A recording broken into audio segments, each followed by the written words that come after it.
¿Cuáles son las políticas de acompañamiento jurídico que ustedes realizan a las víctimas del conflicto armado en Bogotá? Estas políticas se encuentran establecidas en la Ley 975 de 2005, Ley de Justicia y Paz, la cual establece los distintos fines de esta ley, que es verdad, justicia y reparación. Allí, en el marco de esta ley, la Defensoría del Pueblo tiene como obligación legal representar a todas las víctimas del conflicto armado cuando así ellas lo soliciten. Y esto se realiza a través de una solicitud que lleva a cabo el usuario o el ciudadano que se acerca aquí y solicita los servicios de un defensor público para que lo represente dentro de las instancias de justicia y paz. Una vez hecho esa solicitud, se indaga a través del ciudadano si ya denunció los hechos con la Fiscalía General de la Nación, y luego de que ya los haya denunciado, nosotros podemos establecer si esta víctima ya fue registrado o no y en qué lugar o despacho de la Fiscalía General se tiene asignado el proceso en el cual se está realizando la investigación por estos hechos ilícitos con ocasión del conflicto armado.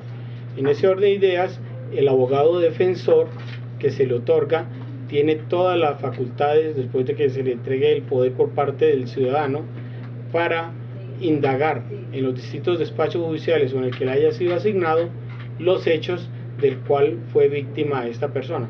De manera pues que el acompañamiento que realiza la Procuraduría General de la Nación es en el orden judicial, en lo que tiene que ver única y exclusivamente con justicia y paz. Ahora bien, como ya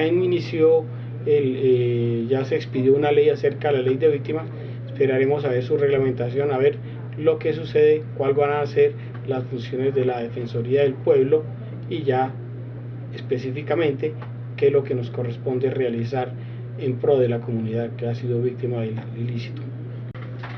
Y es, ¿por qué las víctimas del conflicto armado de las diferentes regiones del país acuden a la seccional de Bogotá? ¿Existe alguna desconfianza hacia las instituciones regionales?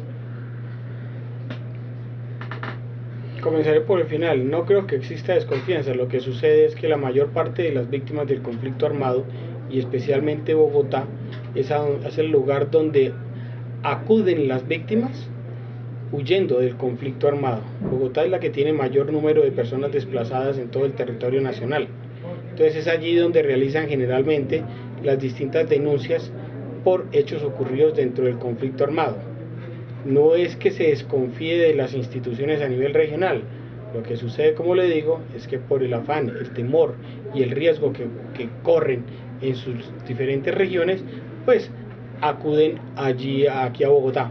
Ahora bien, y eso se lo puedo demostrar es con la Defensoría del Pueblo, por ejemplo, en materia de recepción de documentación, lo hace a través de todas las defensorías regionales que existen en las diferentes capitales de departamento, o en su lugar a través de las personerías municipales, donde se realizan las mismas o se surten los mismos trámites relacionados para el acompañamiento judicial que tienen las víctimas en el marco del conflicto armado.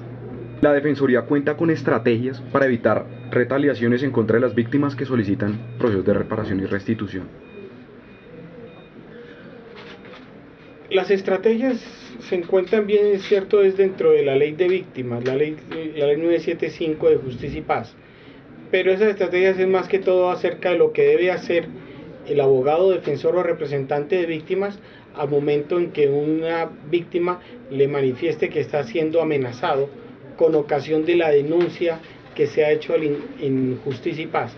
De manera pues que cuando esto suceda, el abogado o representante judicial de la víctima tendrá que acudir a la fiscalía e informar acerca de las amenazas que se están presentando contra esta persona, para que la fiscalía, además, como quiera que es quien lleva la investigación del caso, adopte medidas, y porque además ellos tienen un presupuesto y unas oficinas especiales que están dirigidas a la protección de estas personas que son testigos dentro de procesos penales en el marco de la Ley de Justicia y Paz. Como contrapregunta, ¿considerarías que esa es una de las grandes causales de que parte de las víctimas vengan a la ciudad de Bogotá buscando que quizá estos procesos se agilicen de una manera más mejor? No necesariamente, porque es que el proceso, este es un proceso que es muy diferente a todo el proceso penal. En el proceso penal, al fiscal le corresponde investigar a la persona que está señalada de cometer el delito para buscar la verdad, y cuenta en su contra con que la persona que está siendo sindicada de ese delito pues no cuente la verdad, o la calle, o la trate de ocultar. En cambio, en el proceso de ley de justicia y paz, los requisitos que debe tener para ser postulado en la ley de justicia y paz y cumplir es que el postulado, la persona que está siendo sindicada de un delito, debe contar la verdad para que se sepa que se le administre justicia y para que la víctima tenga una reparación. Entonces es muy diferente. Sí. Bueno, entonces, retomando la situación de Bogotá, ¿cómo calificaría Bogotá en cuanto al manejo del derecho internacional humanitario? Bueno, en Bogotá, aunque el derecho internacional humanitario se aplica aquí en todas partes, en Bogotá pues no tenemos una situación de conflicto armado, porque usted sabe que el derecho internacional humanitario regula las acciones que se realicen en el marco de un conflicto armado, ya sea interno o internacional, en nuestro caso interno. Entonces en Bogotá, si bien es cierto, se respetan las normas del DIH, ¿sí? Digámoslo en un principio, pues no vemos mucho actuar de grupos ilegales, así como en una forma tan obvia como se pueden observar en otras regiones del territorio nacional.